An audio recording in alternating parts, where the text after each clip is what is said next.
Thank you, Dr. Hirsch, for your kind words and generous introduction. It has truly been a pleasure to get to know you and work with you over these past several years. I would like to express my gratitude for your dedication to the school, as well as the programs and students it serves. I would also like to extend a special thank you to all of the members of the administration, faculty, and staff who have each contributed to getting us here. We could not have done it without you. To be awarded the 2019 Ken Haycock Award for Exceptional Professional Promise is an incredible honor that I will be forever grateful for. This would not be possible without the generous contributions of Dr. Haycock himself, whom I would like to personally thank for his dedication to the profession and advancing future generations within it. Each of us here today was, in one form or another, inspired, supported, and believed in by someone. To all those people, I thank you on behalf of the 2019 graduating class. To my extended family, friends, peers, colleagues, and mentors who have supported me all these years, I can say nothing more than thank you from the bottom of my heart. Personally, I cannot express in words how grateful I am to my best friend and greatest champion, my husband, Devin. Your unwavering support throughout this adventure has made it all possible. I look forward to the next great chapter of our life together. Today, I want to ask each of you to think about information within a somewhat different context from our usual theories and practices of organization, access, and so on. Instead, I would like you to think about information and the power that it possesses. I think we would all agree there's no singular definition for the term information. If you don't believe me, just ask my group of information professional colleagues who broke into roaring laughter this past week when I asked them all for their favorite definitions. It was almost a bloodbath. However, I beg you all to indulge me in one definition of many that I believe is relevant and accurate for the context of my words today. Personally, I believe information can be defined as any tangible or intangible object that has the ability to communicate something when experienced. Broad, I know, but I think it works. For the definition of power, I look to the ideas of the French historian, anthropologist, and philosopher Michel Foucault, who argued that, quote, power is everywhere and comes from everywhere, end quote. He argued that power is without its own agency or ability to act, and instead is manipulated for both good and bad by those with agency. For him, knowledge is the key to guiding power in a manner that allows for it to exert influence within a society. So what does that mean for us?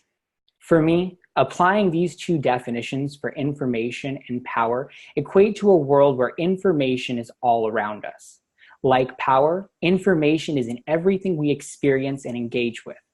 Information is the delivery system for imparting knowledge that allows agents of power to exert influence within society. In other words, information leads to knowledge, and knowledge leads to power. Think about it this way. Consider everything you know, even the seemingly smallest of things. Now think about how your life would be different without that knowledge. In turn, consider everything you don't know and how different your life would be if you did. Think about how even the seemingly smallest of things for most, like being able to read, has a profound influence on your abilities in life. Think about the freedom that that knowledge gives you over your own life and even the lives of others.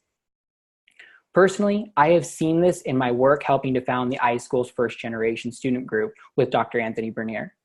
I have seen and experienced firsthand the challenges that come from not having the information and knowledge to navigate unfamiliar worlds. I have also seen how helping others to gain the knowledge and information I lacked has empowered all involved toward a better future. For me, this is the power of information. But why does this matter here and now? Today, we celebrate our official entrance into the field of information professionalism. We are declaring that we are exceptionally skilled and knowledgeable about the systems and mechanisms for creating, identifying, preserving, and disseminating information. This also declares that we have a more direct connection than others to one of the most significant sources of power. To me, This comes with the responsibility to act, and to act in a way that provides for the betterment of our society. Most importantly, though, I think this responsibility comes with something even greater, which is opportunity. Whether a children's librarian who works to inspire the young to find their own power in knowledge, or an archivist who preserves the historical record to ensure that the future has greater potential than the past, we all have the power to be positive influences. In an information-abundant world, we live in a time when misinformation, disinformation, and yes, even lack of information have resulted in a climate of political, social, and economic hardship for so many. I believe that the information profession is fundamentally one of service, where we strive to fill the needs of others, no matter how small or large. Therefore, I want to challenge us all to think about how, in our own ways, we can use our power to contribute to making the world better, even if that is just one person at a time. And in doing so, I want us to especially focus on the ways that we have now been empowered to empower others. For those of you who don't know, I have had the incredible opportunity of working for the National Aeronautics and Space Administration and for the California Institute of Technology at the Jet Propulsion Laboratory. It is the honor of a lifetime for which I will always be grateful, for many reasons. However, two stand out above the rest. First, I get to work with an organization who, according to the law that established it, has the primary purpose of existing for, quote, the benefit of all mankind, end quote. Second, I get to jointly work for an organization whose motto is, quote, dare mighty things, end quote. This motto stems from the words of President Theodore Roosevelt, who said, quote, far better is it to dare mighty things, to win glorious triumphs even though checkered by failure, than to rank with those poor spirits who neither enjoy nor suffer much, because they live in a gray twilight that knows not victory or defeat, end quote. For each person, the definitions of mighty and glorious may be subjective, but today I ask you all to join me in saying congratulations to all of us on our glorious triumph in achieving these mighty accomplishments. So whether your future careers involve mighty acts like serving those in need, inspiring or assisting people of different generations or backgrounds towards greater knowledge, working to preserve the past, or innovating for the future, go forth and do so with your fullest potential.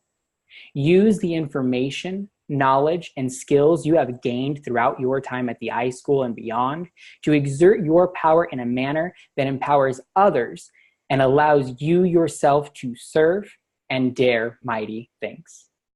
Thank you.